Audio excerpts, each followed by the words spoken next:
Hey everybody, welcome back to my channel, and today I have something quite interesting to show to everyone. The new two-wheel drive racing buggy from PR Racing. It's called the PR S1V4 Forward Moto, or the FM kit. Let's unbox this together. So right inside, let's go through the parts one by one. We have the manual that comes with the kit, as well as the decals, window masks, velcro.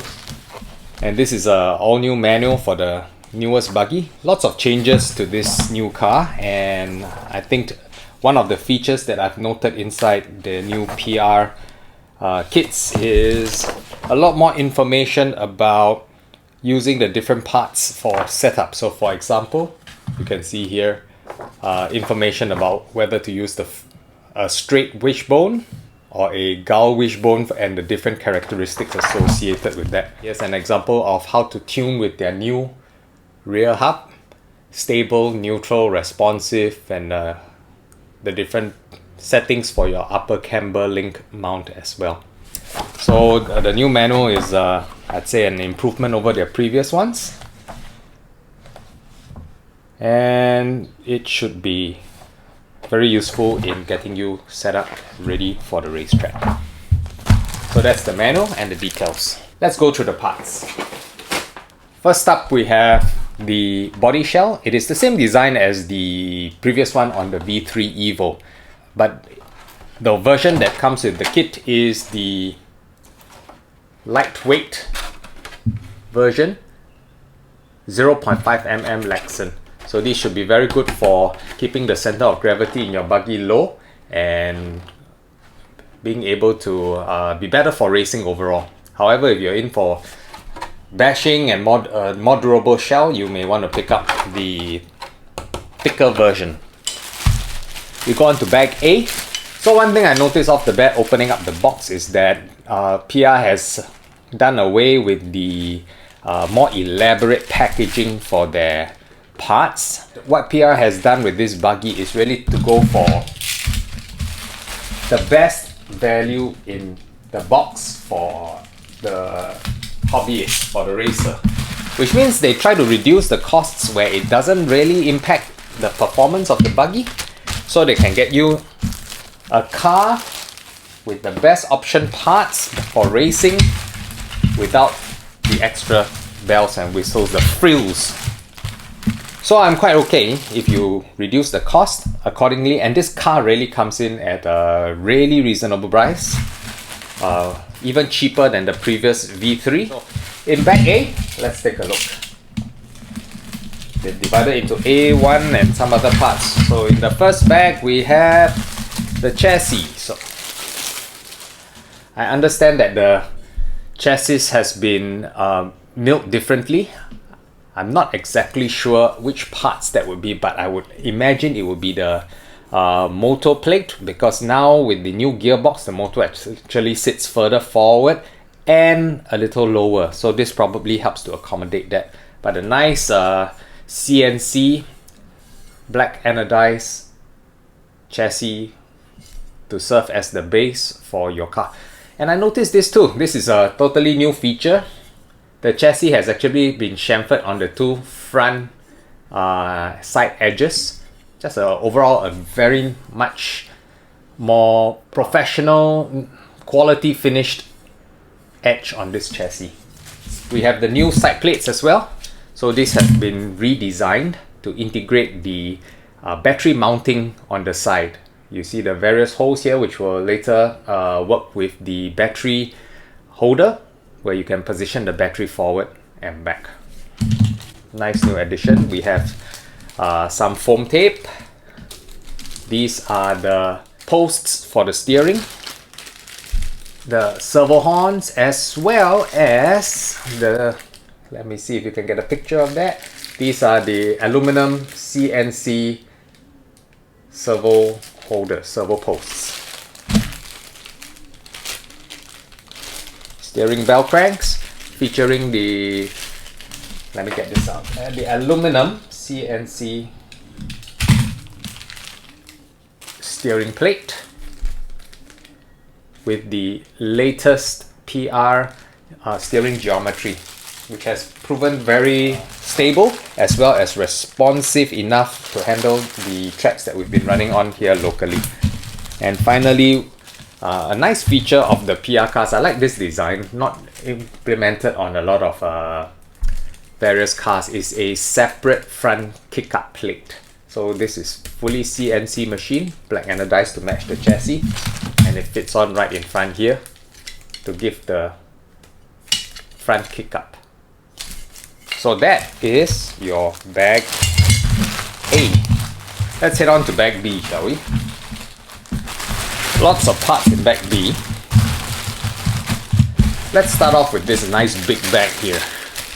Check this out. We have not one pair, two pair, but three pairs of wishbones in the kit. So this will include one full set of wishbones plus an option for the front, either to run the straight wishbone, or they have also included a pair of the gull wing front wishbones for you to tune your car according to what you would like the feel to be. Nice to have these additions in the kit. They have the front suspension block, 3 degrees of kick up here. In this bag we have more steering parts. We have the C-hub as well as the knuckles. So one of the things that PR has done to also keep the cost down for this car is to reduce some of the CNC parts that are included that are not as critical. So they are still available as options. The C-hubs is one of them. I think plastic C-hubs will do fine in my experience running this car, and they probably might change the handling a little bit. Perhaps make it a little bit more adaptable for rough track handling. Now this is a new part altogether for the V4, which is the front spindles, 12mm hexes. Previously you'd have the more traditional spindle and hex as two parts, where the hex will clamp onto the spindle, but now they have updated it into a one-piece system, and what this allows is also for you to adjust the front track width by using some spaces either on the inside or on the outside of these racing spindles. Nice new inclusion. Some ball ends. Alright, this is another brand new part for the V4. New adjustable hubs. So these hubs introduce a lot more adjustment into the rear end. One would be the ability to adjust the rear camber link mounting positions by using these provided blocks in combination with the hubs to space them either in or out. And this system means that you are able to have those adjustments without worry of the upper camber link getting into contact with the hubs on full suspension movement. The other thing that they allow you to adjust is with these included spaces. They go in here and they'll be able to allow you to adjust your lower hinge pin height to set up for either high grip tracks or low grip tracks or anything in between. So some new rear hubs that really help you to update your car's rear suspension to be able to set up for various track conditions. Together the new rear hubs, new drive shaft 67mm. We have your ball bearings, some spacers, hinge pins, and the rear 12mm clamping hexes, anodized black. Over here, we will have the new RR block. So you'll notice that this RR block is aluminum CNC machine, and it actually has two markings on it, a bigger RR and a smaller RR on this side. So by flipping this block around on your chassis, you can actually adjust your anti-squat very quickly. Comes together with the RF block over here. Oops. And all the various inserts you need to set your toe, your ride height, as well as your anti-squat, and some minor adjustment of the width if you want to use that. Makes for a fully adjustable rear end. We have our turnbuckle kit and the rod ends. What do we have here? This is the front upper brace, as well as another new part for this car. This car comes with a brand new shock towers, front and rear. So here's the front shock tower. Very nice. They seem to have moved on to a totally new grade of carbon fiber that's a very nice matte finish. And these are, I would imagine, 4 mm thick. So they should last you many months of racing.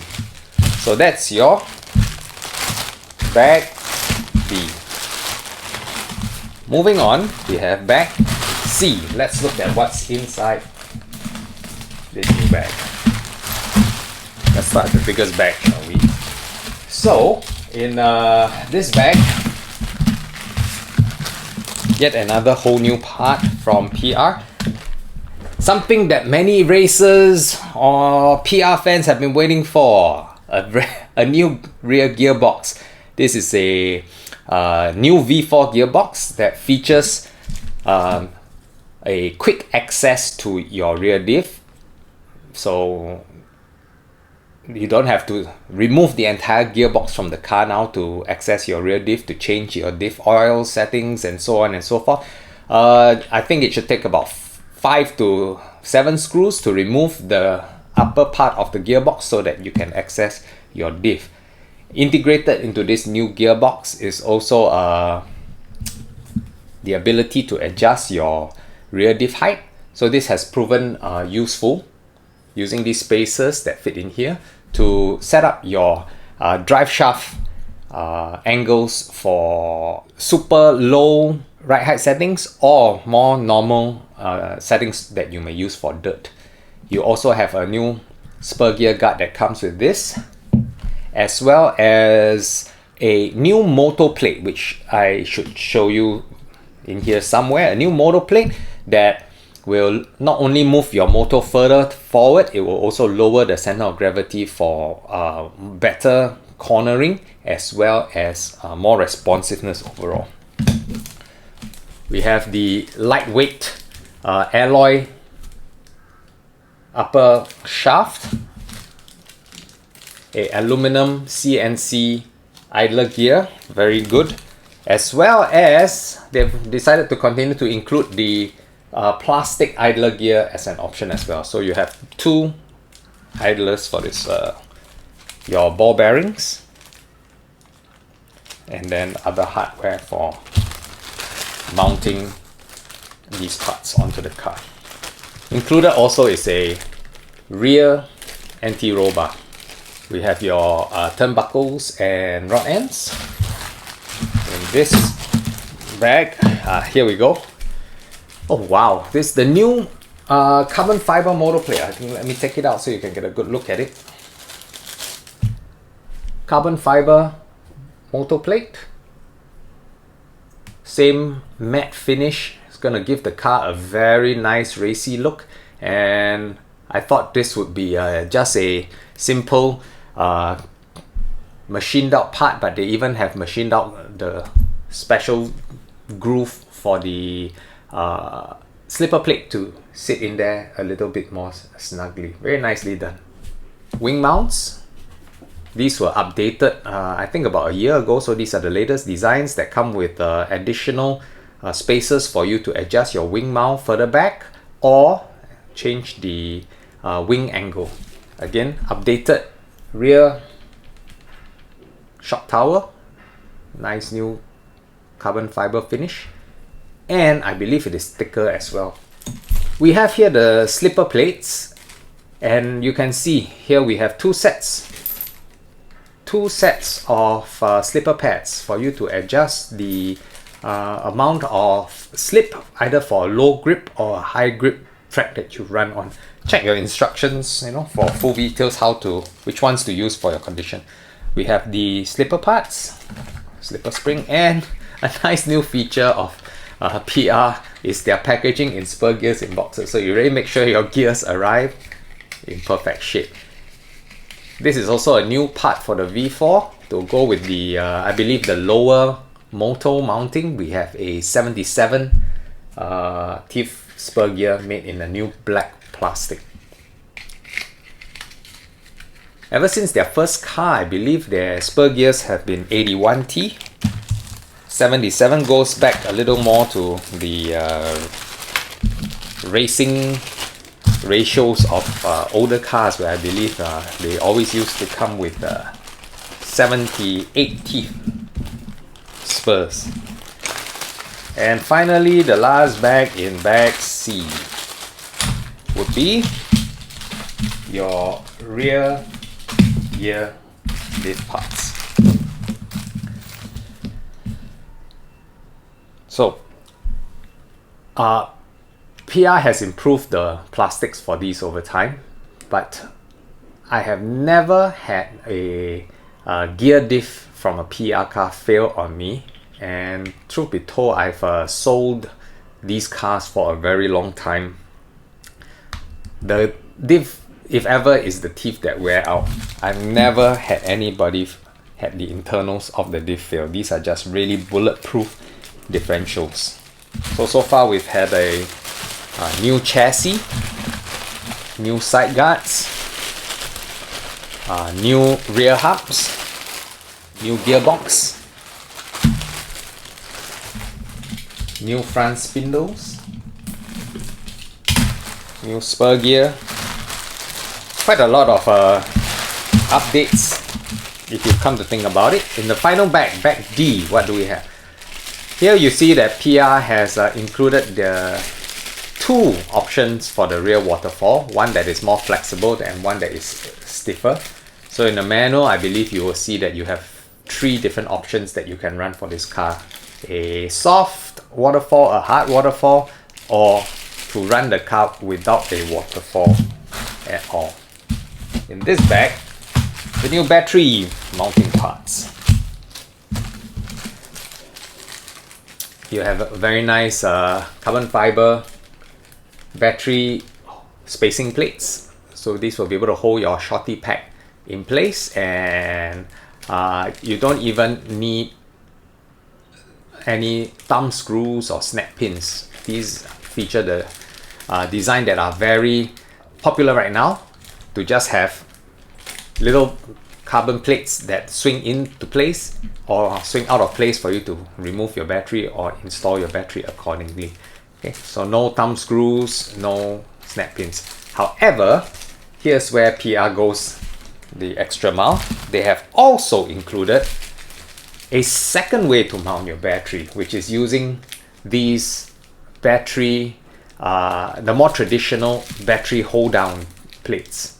And these do come with thumb screws for you to mount the battery. So what's the difference between the two different systems of mounting?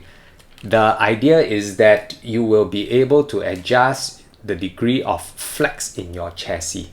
So I will test this for myself in this new car, but in my experience running the buggies, a system without the two plates on top will generally allow the car to have more torsional flex, and it will handle bumpy surfaces better. If you need a more responsive car, you have a flat track, high grip, you will probably find more advantage in running a more traditional battery system like this, so that the car has less flex across the chassis, and it will give you better rear end handling. We have the wheel nuts. So I think this car has gone back to a traditional 4mm wheel nut. And finally, we have shocks. These shock absorbers have really gotten better and better with every version of the car that they have released. So they look really good with the gunmetal anodizing and black CNC parts. The previously grey shock parts have now come in a new black plastic. The previous V3R Evo had two sets of springs included, but this time, to keep the cost down, I think PR has actually done more additional testing with the cars, and they include just one set of shock springs. These are the green springs front and rear. My previous favorite setup was actually to use green in the front and red in the rear. So I'm curious to see how these firmer green rear springs will perform together with all the new parts in the car. Shock shafts, you have their machined pistons. So a set of fully machined pistons. You have some molded pistons here for you to adjust and drill out if you want to try some different settings. So this is your bag D. What else is in the box? Just a few more parts to go. We have the rear wing.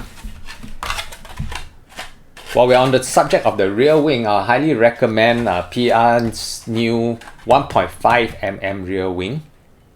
It is extremely durable and also easier to work with than their previous 2mm wing, which was wonderful but very difficult to cut unless you have the appropriate tools.